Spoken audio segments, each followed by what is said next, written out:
Friends, welcome to cooking zone. ಇಲ್ಲಿ ನಿಮಗೆ ರುಚಿಕರವಾದ ಮಾವಿನಕಾಯಿಯ ಉಪ್ಪಿನಕಾಯಿ ಮಾಡೋದನ್ನ ತೋರಿಸ್ಕೊಡ್ತೀನಿ. ಈ ಮಾವಿನಕಾಯಿ ಉಪ್ಪಿನಕಾಯಿ ಬಹಳ ರುಚಿಯಾಗಿರುತ್ತೆ. ನೀವು ಅನ್ನದ ಜೊತೆ ಸೈಡ್ ಅಲ್ಲಿ ಹಾಕೊಂಡು ತಿನ್ಬೋದು. ಮತ್ತೆ ಚಪಾತಿ ಅಥವಾ ಬೇರೆ ರೊಟ್ಟಿಗಂತೂ ಬಹಳ ಸೂಪರ್ ಆಗಿರುತ್ತೆ. ಅಕ್ಕಿ ರೊಟ್ಟಿ, ರವೆ ರೊಟ್ಟಿಗಂತೂ ಇದು ಬಹಳ ರುಚಿ ಹೆಚ್ಚಾಗಿ ಕೊಡುತ್ತೆ. ನೀವು ಇದನ್ನ ತಿನ್ನೋದಕ್ಕಂತೂ ತುಂಬಾ ಇಷ್ಟಪಡ್ತೀರಾ. ಬಾಯಲ್ಲಿ ನೀರು ಅಷ್ಟು ರುಚಿಯಾಗಿರುತ್ತೆ. ನೀವು ಬಿಸಿ ಅನ್ನಕ್ಕೆ ಸ್ವಲ್ಪ ತುಪ್ಪವನ್ನ ಹಾಕೊಂಡು ಅಥವಾ ಬೆಣ್ಣೆನ ಹಾಕೊಂಡು ಈ ಉಪ್ಪಿನಕಾಯಿ ಗೊಜ್ಜು ಹಾಕೊಂಡು ಕಲ್ಸ್ಕೊಂಡು ತಿಂತಾ ಇದ್ರೆ ಬಹಳ ರುಚಿಯಾಗಿರುತ್ತೆ. ನೀವು ಈ ರೀತಿಯ ಪಿಂಗಾಣಿಯ ಜಾಡಿಗೆ ಹಾಕೊಳ್ಳೋ ಹಾಗಿದ್ರೆ ಈ ತರ ಹಾಕೊಂಡ ನಂತರ ನಾವು ಒಂದು ಬಿಳಿ ಬಟ್ಟೆನ ಇದನ್ನ ಮೇಲೆ ಕವರ್ ಮಾಡ್ಕೊಂಡು ಒಂದು ದಾರದಿಂದ ಕಟ್ಕೊಂಡು ನಂತರ ಲಿಡ್ ಅನ್ನ ಮುಚ್ಕೋಬೇಕಾಗುತ್ತೆ. ಪ್ಲಾಸ್ಟಿಕ್ ಜಾರಿಗೆ ಕೂಡ ಇದನ್ನ ಹಾಕಿ ಸ್ಟೋರ್ ಮಾಡಿ ಇಟ್ಕೋಬಹುದು. ಈ ಉಪ್ಪಿನಕಾಯಿನ ನೀವು ಬಿಸಿಲಲ್ಲಿ ಇಡ್ಬೇಕಾಗಿಲ್ಲ. ನಾವು ಎಣ್ಣೆಯನ್ನ ಹೆಚ್ಚಾಗಿ ಹಾಕೊಂಡಿರೋದ್ರಿಂದ ಇದನ್ನ ಹಾಗೆ ಬಳಸ್ಕೋಬಹುದು. ಮಾವಿನಕಾಯಿನ ಕಟ್ ಮಾಡಿ ಇಟ್ಕೊಂಡಿದೀವಿ. ಒಂದು ಮೀಡಿಯಂ ಸೈಜ್ ನ 3 ಮಾವಿನಕಾಯಿನ ಕಟ್ ಮಾಡಿ ಇಟ್ಕೊಂಡಿದೀನಿ. ಇದಕ್ಕೆ ಒಂದು 1/4 ಕಪ್ನಷ್ಟು ಉಪ್ಪನ್ನ ಹಾಕೊಳ್ಳೋಣ. ಹುಳಿ ಇದೆ ಮಾವಿನಕಾಯಿ, ಅದರಿಂದ ಸ್ವಲ್ಪ ಉಪ್ಪನ್ನ ಜಾಸ್ತಿ ಹಾಕೋತಾ ಇದ್ದೀನಿ. ಆದಷ್ಟು ತೇವ ಇಲ್ಲದೆ ಇರುವಂತಹ ಸಾಮಾನುಗಳನ್ನ ನೀವು ಉಪಯೋಗಿಸ್ಕೋಬೇಕಾಗುತ್ತೆ. ಪಾತ್ರೆನೂ ಕೂಡ ತೇವ ಇಲ್ಲದೆ ಇರೋ ಹಾಗೆ ಒರೆಸ್ಕೊಂಡು ನಂತರ ನಾನು ಮಾವಿನಕಾಯಿನ ಹಾಕೊಂಡಿದ್ದೀನಿ. ಈಗ ಉಪ್ಪನ್ನ ಸ್ವಲ್ಪ ಹಾಕಿ ಮಿಕ್ಸ್ ಮಾಡ್ಕೊಂಡ್ಬಿಡೋಣ. ನಾನು ಇನ್ಸ್ಟೆಂಟ್ ಮಾವಿನಕಾಯಿ ಉಪ್ಪಿನಕಾಯಿ ಮಾಡೋದನ್ನ ತೋರಿಸ್ಕೊಡ್ತಾ ಇರೋದ್ರಿಂದ ಮೊದಲಿಗೆ ನಾನು ಒಗ್ಗರಣೆನ ಇಟ್ಕೊಂಡಿದ್ದೀನಿ. ಇದು ಸ್ವಲ್ಪ ತಣ್ಣಗಾಗಬೇಕಾಗುತ್ತೆ. ಅದಕ್ಕೆ ನಾನು ಮೊದಲೇ ಸ್ವಲ್ಪ ಒಗ್ಗರಣೆನ ಮಾಡ್ಕೊತೀನಿ. ಇದಕ್ಕೆ ನಾವು 1.5 ಕಪ್ನಷ್ಟು ರಿಫೈಂಡ್ ಆಯಿಲ್ ಅನ್ನ ಹಾಕೊಳ್ಳೋಣ. ಎಣ್ಣೆ ಬಿಸಿಯಾದ ನಂತರ ನಾನು ಒಂದು 2 ಗೆಡ್ಡೆ ಬೆಳ್ಳುಳ್ಳಿಯನ್ನ ಬಿಡಿಸಿ ಇಟ್ಕೊಂಡಿದ್ದೀನಿ. ಅದನ್ನ ಇದಕ್ಕೆ ಹಾಕೊಳ್ಳೋಣ. ಇಷ್ಟಂತೂ ಬಹಳ ಚೆನ್ನಾಗಿರುತ್ತೆ. ಈಗ ಇದನ್ನ ನಾವು ಸ್ಟವ್ ಅನ್ನ ಆಫ್ ಮಾಡಿ ಸ್ವಲ್ಪ ತಣ್ಣಗಾಗ್ಲಿಕ್ಕೆ ಇಟ್ಕೊಳ್ಳೋಣ. ಈಗ ನಾವು ಒಂದು ಉಪ್ಪಿನಕಾಯಿಯ ಪುಡಿಯನ್ನ ರೆಡಿ ಮಾಡ್ಕೊಳ್ಳೋಣ. ಒಂದು 1/4 ಕಪ್ನಷ್ಟು ಸಾಸಿವೆಯನ್ನ ಹಾಕೊಳ್ಳೋಣ. ಇದನ್ನ ಫ್ರೈ ಮಾಡ್ಕೊಳ್ಳೋಣ. ಸಾಸಿವೆ ಚಿಟಪಟ ಅನ್ನೋ ತನಕ ಹುರ್ಕೋಬೇಕು. ಈಗ ಹುರ್ಕೊಂಡಾಗಿದೆ. ಇದನ್ನ ಒಂದು ಪ್ಲೇಟ್ಗೆ ತಗೊಳ್ಳೋಣ. ಒಂದು ಅರ್ಧ ಕಪ್ನಷ್ಟು ಜೀರಿಗೆಯನ್ನ ಹಾಕೊಳ್ಳೋಣ. ಇದನ್ನು ಕೂಡ ಹುರ್ಕೊಳ್ಳೋಣ. ಜೀರಿಗೆನ ಕೂಡ ಹುರ್ಕೊಂಡಾಗಿದೆ. ಇದನ್ನು ಕೂಡ ನಾವು ಪ್ಲೇಟ್ಗೆ ತೆಕ್ಕೊಳ್ಳೋಣ. ಒಂದು 3 ಸ್ಪೂನ್ ಅಷ್ಟು ಮೆಂತ್ಯ ಕಾಳನ್ನ ತಗೊಂಡಿದ್ದೀನಿ. ಇದನ್ನು ಕೂಡ ನಾವು ಹುರ್ಕೊಳ್ಳೋಣ.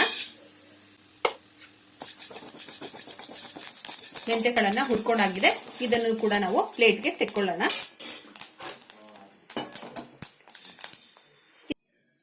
ಇದೆಲ್ಲ ಸ್ವಲ್ಪ ತಣ್ಣಗಾದ ನಂತರ ನಾವು ಮಿಕ್ಸಿನಲ್ಲಿ ಹಾಕಿ ಚೆನ್ನಾಗಿ ಪುಡಿ ಮಾಡ್ಕೊಳ್ಳೋಣ. ಈಗ ನಾವು ಹುರ್ಕೊಂಡಿರುವಂತದೆಲ್ಲ ತಣ್ಣಗಾಗಿದೆ. ಇದನ್ನು ನಾವು ಜಾರಿಗೆ ಹಾಕೊಳ್ಳೋಣ. ಇದಕ್ಕೆ ಸ್ವಲ್ಪ ಅರಿಶಿಣವನ್ನ ಸೇರಿಸ್ಕೊಂಡು ಪುಡಿ ಮಾಡ್ಕೊಳ್ಳೋಣ.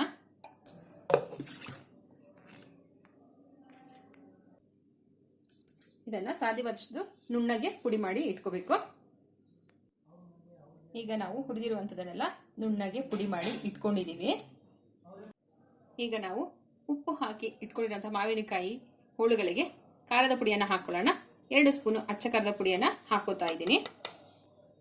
ಇದು ತುಂಬಾ ಖಾರ ಇದೆ. ನಿಮ್ಗೆ ಖಾರ ಎಷ್ಟು ಬೇಕೋ ನೀವು ಖಾರವನ್ನ ಬಳಸೋದನ್ನ ನೋಡ್ಕೊಂಡು ಹಾಕೊಳ್ಳಿ.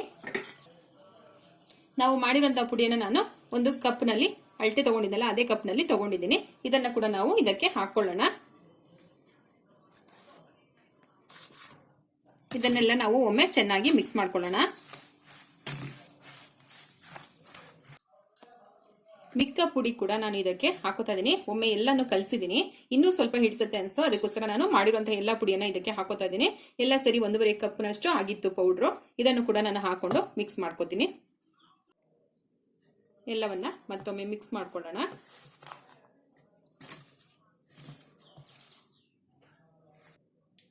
ಈಗ ನಾವು ಮೊದಲೇ ಮಾಡಿ ಒಗ್ಗರಣೆಯನ್ನ ಮಾಡಿ ಇಟ್ಕೊಂಡಿದೀವಿ.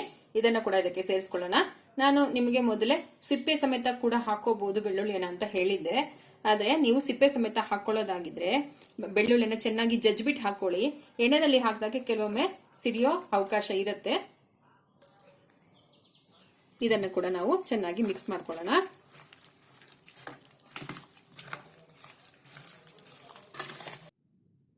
ಈ ಉಪ್ಪಿನಕಾಯಿಗೆ ಎಣ್ಣೆ ಸ್ವಲ್ಪ ತೇಲೋ ಹಾಗೆ ಹಾಕೋಬೇಕಾಗುತ್ತೆ. ಎಣ್ಣೆಯನ್ನು ಸ್ವಲ್ಪ ಹೆಚ್ಚಾಗಿ ಕಾಯಿಸ್ಬಿಟ್ಟು ಸ್ವಲ್ಪ ತಣ್ಣಗಾದ ನಂತರ ಮಿಕ್ಸ್ ಮಾಡ್ಕೊಳ್ಳಿ. ಈಗ ರುಚಿಕರವಾದ ಮಾವಿನಕಾಯಿಯ ಉಪ್ಪಿನಕಾಯಿ ರೆಡಿಯಾಗಿದೆ. ಇದನ್ನು ನೀವು ಗಾಜಿನ ಬಾಟಲಿಗೆ ಹಾಕಿ ಇಟ್ಕೊಂಡ್ರೆ ಒಂದು 6 ತಿಂಗಳು 8 ತಿಂಗಳ ಕಾಲ ಇದು ಚೆನ್ನಾಗಿರುತ್ತೆ. ಅಷ್ಟು ದಿನಗಳ ಕಾಲ ಇದು ಇರೋದಿಲ್ಲ, ಯಾಕೆಂದ್ರೆ ನೀವು ಇದನ್ನ ಆ ರುಚಿಗೆ ಬೇಗ ಮುಗ್ದೋಗುತ್ತೆ. ಮಾವಿನಕಾಯಿ ಉಪ್ಪಿನಕಾಯಿ ಅಷ್ಟು ರುಚಿಯಾಗಿರುತ್ತೆ. ಒಮ್ಮೆನಾದ್ರೂ ಮಾಡ್ಕೊಳ್ಳಿ. ನಿಮಗೆ ಈ ರೆಸಿಪಿ ಇಷ್ಟ ಆಗಿದ್ರೆ ನಮ್ಮ ಚಾನಲ್ನ ಲೈಕ್ ಮಾಡಿ, ಶೇರ್ ಮಾಡಿ, ಸಬ್ಸ್ಕ್ರೈಬ್ ಮಾಡ್ಕೊಳ್ಳಿ. ಹಾಗೆ ಕಾಮೆಂಟ್ ಕೂಡ ಮಾಡಿ. ಹೊಸ ರೆಸಿಪಿಗಳಿಗೋಸ್ಕರ ನೋಟಿಫಿಕೇಶನ್ ಬೆಲ್ ಅನ್ನ ಪ್ರೆಸ್ ಮಾಡಿ. Thank you for watching.